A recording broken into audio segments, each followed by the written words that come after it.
Hey guys, welcome to my channel, Realm of Ori. In this video, we will continue with Volume 12, Chapter 3 Visitors from the Empire, Part 4. And before we start, this video contains spoilers from the anime and manga series. And by the way guys, please don't forget to subscribe to my channel and click on the bell icon to get notifications for upcoming videos. So without further ado, let's get into the video. Following their meeting with Yuki and Gadra, the three men were brought to the outskirts of Tempest by Kigali the very next day. 10 days after sending them off, while being oblivious of this fact, Gadra headed towards the former kingdom of Farmus. He remembered his former disciple was still there and decided to collect information about Demon Lord Rimuru from him. Gadra rushed over to the former royal capital of Farmus, Mali's, and then headed straight to the royal palace. Raisin was busy working in his office when he suddenly felt the presence of his great mentor, Gadra, who he thought was dead. I can't believe it, he's still alive. He didn't know what Gadra's intentions were, but he had probably come to look for him. Can you hear me? Tisk. Don't call me out of the blue. I believe you are aware of the situation. Yeah, Grigori doesn't seem to have noticed, but an abnormal presence just appeared. That guy will arrive at the gate soon. If you know that much, we don't have to waste any time. You guys should come to the gate as well. Very well, I'm indebted to you. He had two new disciples, Ser and Grigori. They were the former members of the three martial sages, imperial guards affiliated with the Church of the Holy Empire of Lubelius. So it's going to be me, Ser, and Grigori. And if Grucius Dono can make it in time, we can hold off Gadra-sama. By the time he reached the castle gates, the other two had already arrived and were confronting Gadra. Hey, man, I'm not sure what sort of business you have here, but we are the ones who guard this castle. You understand that we can't just let an unidentified person enter it, right? Ya heard him, old man. I don't want to say anything bad, so you'd better go home for today, will ya? If you want to meet someone, apply for a visit at the reception, you'll get a reply in a few days. Stop. Let him through. Huh? Aren't we supposed to stop him? Then what did you call us for? It's been a long time, Gadra-sama. I'm very sorry for the delay in greeting you, for I had not known that you were still alive. Long time no see, Raisin. You look completely different from what I remember, but it seems that it really is you. Yes, unlike you, Master, I preserve my life through transference of flesh. I don't blame you, so don't humble yourself too much. I came here today because I have something to ask you. The tension finally lifted. Nevertheless, they did not let down their guard, and left the scene after arranging a meeting with Gadra. The following day, a conference was set up in one of the rooms of the castle. The participants were Yume, Grucius, and Raisin. Ser and Grigori were on standby in the room as escorts of Yume. Myron had also wished to join the meeting, but her request was declined. Yume insisted that she get her rest after giving birth to their child.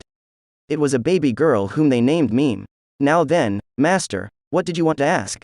Raisin, I can see that you've been working hard on your magic. Is that magic possession type? Yes, it is the great secret art possession that I devised based on your theory of the mystic art reincarnation. That's an interesting experiment. Unlike my magic, you don't place yourself in a temporary weakened state, turning yourself into a baby, when using it.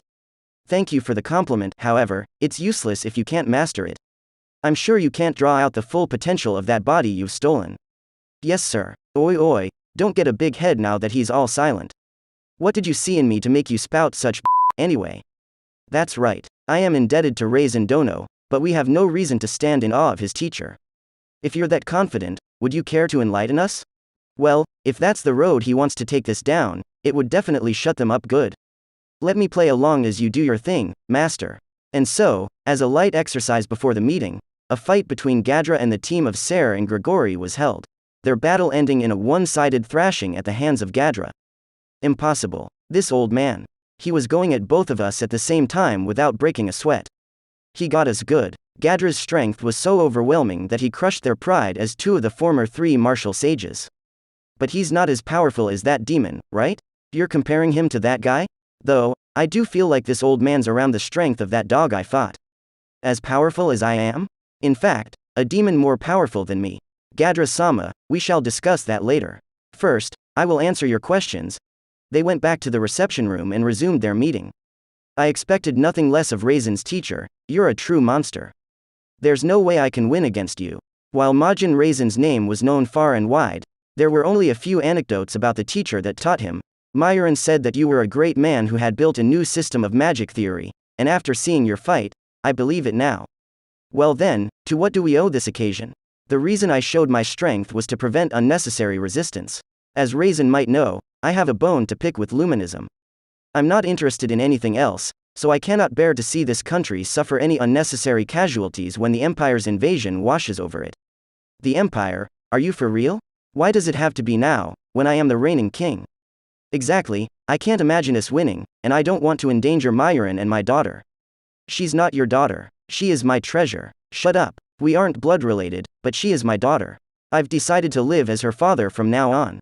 That isn't your decision to make. Raisin cleared his throat and silenced the two idiots. I see, I understand why you came here, Gadra-sama. In return for saving us from the ravages of war, you want us to change sides and support the Empire? Correct. Do you understand how powerful the Empire is? In addition to that, I'll be there too, so if you join us, we should be able to bring down Dwargon with ease. That country is vulnerable to a siege. If you stop the supply of grains to Dwargon, they will be forced to surrender immediately. That's impossible, Gadra-sama. There is now a railroad between the Dwarven Kingdom and Tempest, which enables high-speed transportation. Even if we cut off food exports from our own country, they'll get supplies from that one. That's why I'm telling you to betray them. Tempest's self-sufficiency in regard to food is not that high. From this country, Gadra-sama. I see. The truth is, I already knew that, but I wanted to hear the precise story from you. But does Demon Lord Rimuru not fear the heavenly army? Of course, if he had the power, he could beat the angels, but even so, the damage to his creations would be enormous. The Empire had also considered introducing trains, but because of that, the plan had to be postponed. His Majesty Rimuru isn't afraid of any damages. Indeed, boss hates it when people die or get wounded, but other than that, I think he would accept the cost of material damages. Rather, he might even consider the need for reconstruction work a boon. Once the projects are completed in every country, the only work remaining will be maintenance and repair. Boss was nervous about what to do when that happens. He wants to do this and that, but the technology can't keep up. He grumbled all about it when we drank together. If the angels attacked at such a time, it would undoubtedly call for plenty of disaster reconstruction. That might spark joy in Boss, though he'd likely feign anger over the destruction. However, despite him being a demon lord, if he so brazenly stuck his nose into the affairs of the West, which is the domain of humans, the Roso family would have a thing or two to say, don't you think? The Roso family has already fallen. The kingdom of Dolan is alive and well, and it is where all the survivors have gathered. With that being said, they have lost all means to exert any influence in the council. Still, the surrounding countries continue to trade with them only because His Majesty Rimuru has permitted them to do so. Plus, King Dolan himself conceded to His Majesty Rimuru. Demon Lord Rimuru destroyed the Pharmas army all by himself? And the Roso family got crushed as well.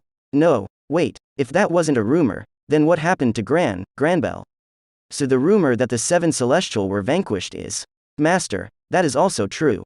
The Seven Luminaries were hostile to His Majesty Rimuru and intended for him to fight the captain of the Holy Knight Order, Hinata. But alas, their plan failed, and they all died. That kid, he knew and yet he didn't tell me a thing. Could you be referring to Yuki Kagarazaka? We understand how you feel, Gadra-sama, for we have also been used by that man. Yuki, you're still hiding several things from me, if I had to guess. Besides, you knew that I had it out for Luminism, so you fed me nebulous information about the Western Holy Church. This is troubling. Now I have to reconsider my approach to Demon Lord Rimuru. No, there's still one more reason. The god who is the ultimate target of my vengeance, and very much still exists, Demon Lord Luminos. Gadra-sama, I may be asking for too much, but I beg of you to halt your plan. To this day, I hold pride as your loyal disciple. However, my loyalty is even greater to my lord. If you stir up trouble in that country, I will have to consider you an enemy. Could you be talking about Demon Lord Rimuru? No, my master is one of his subordinates, Diablo-sama. I know it's not my place to interrupt you, but since you're on the topic, allow me to mention that this Diablo he's talking about was the demon that defeated me. A demon stronger than me. It's hard to believe, but if it was able to bring Raisin to heal, I can't count that out.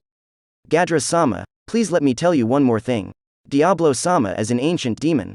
Just as I thought. Since he was able to defeat you, he's probably of the ancient species. Or worse, he could even be a prehistoric demon, which are exceptionally rare.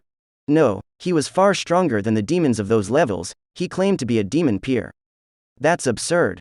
There was a limit on evolutions for demons.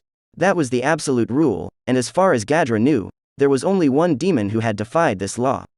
The archdemon who evolved further and became a demon peer.